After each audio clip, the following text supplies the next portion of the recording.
बिस्मिल्लाहिर्रहमानिर्रहीम। अस्सलाम वालेकुम दोस्तों, मैं हूं कमरान। माइक्रोटिक के लेक्चर 73 के अंदर मैं आपको माइक्रोटिक के अंदर ऑप्शन होती है अंडू और रीडू के बारे में बताऊंगा। ये उस सूरत में आपके लिए बहुत ही करामत है जब आपसे गैर दानिस्ता तौर पर कोई रूल डिसेबल हो जाए या डिलीट हो जाए और आपको लेट्स सपोज आपको पता ही नहीं चल रहा, या अगर आपको पता चल गया है कि रूल डिलीट हो गया लेकिन आपके पास ये इन्फॉर्मेशन नहीं थी कि वो रूल किस पर्पज़ के लिए बना था और उसमें क्या क्या एंट्रीज थी। उस सूरत में आप इस ऑप्शन को यूज़ करके अपनी उस परेशानी को दूर कर सकते हैं। अब कैसे, प्रैक्टिकल करके आपको दिखाता हूँ।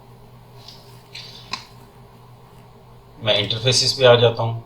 लेट्स सपोज मैं अपने इस इंटरफेस को डिसेबल कर देता हूँ।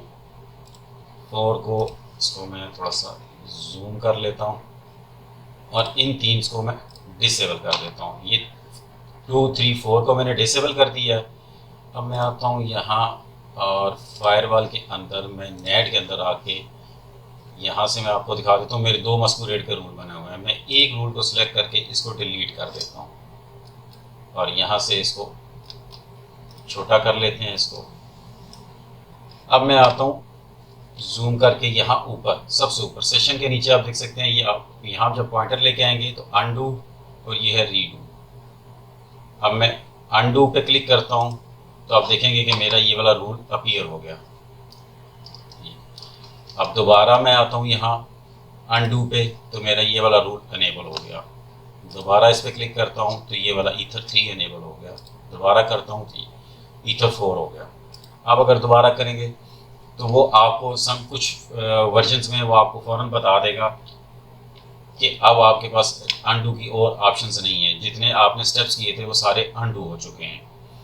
अब सपोज मैं इसको डिलीट करके और इसको इन दोनों को डिसेबल कर देता हूँ और यहाँ से मैं क्या करता हूँ, एग्ज़िट कर देता हूँ। अब दोबारा मैं बिन बॉक्स को ओपन करता हूँ, लॉगिन करता हूँ और मैं यहाँ जूम कर लेता हूँ। अभी आप देख सकते हैं मेरा एक रूल है। मैं यहाँ से अंडू करता हूँ तो मेरा ये वाला इंटरफेस अनेबल हो गया। दोबारा अंडू करता हूँ तो ईथर 3 अनेबल हो गया। दोबारा अंडू करता हूँ तो मेरा वाला ये वाला रूल जो मैंने डिलीट किया था वो दोबारा एक्टिव हो गया।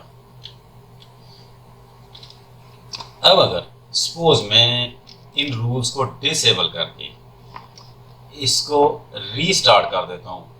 अभी तो मैंने सिर्फ क्लोज किया था तो मैंने अंडू करके अपने जो मेरी रूल्स थे जो डिसेबल हुए थे या डिलीट किए थे मैंने, वो दोबारा अंडू हो गए। लेकिन अगर आप इसको, मैं यहाँ जूम कर लेता हूँ, सिस्टम और रीबूट करता हूँ। रीबूट करने से पहले आपको दिखा देता हूँ ये दोनों ऑप्शंस मेरी डिसेबल है, ईथर 3 और 4। और यहाँ से मैं इसको रीस्टार्ट करता हूँ, येस करता हूँ, इसको बड़ा कर लेते हैं।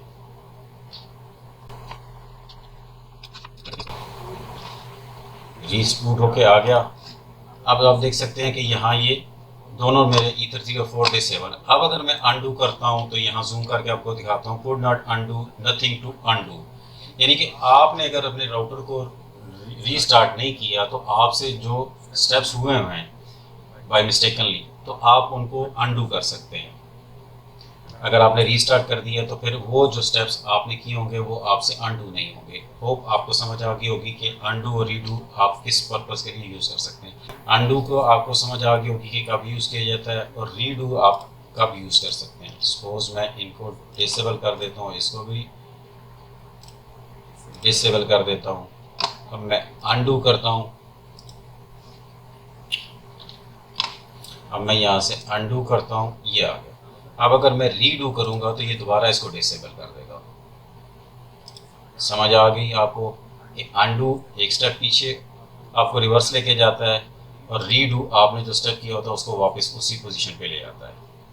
होप आपको समझ आ गई होगी कि अंडू और रीडू किस पर्पज़ के लिए यूज़ किया जाता है। इस वीडियो में इतना ही, मिलते हैं अपनी नेक्स्ट वीडियो में। तब तक के लिए अल्लाह हाफिज़।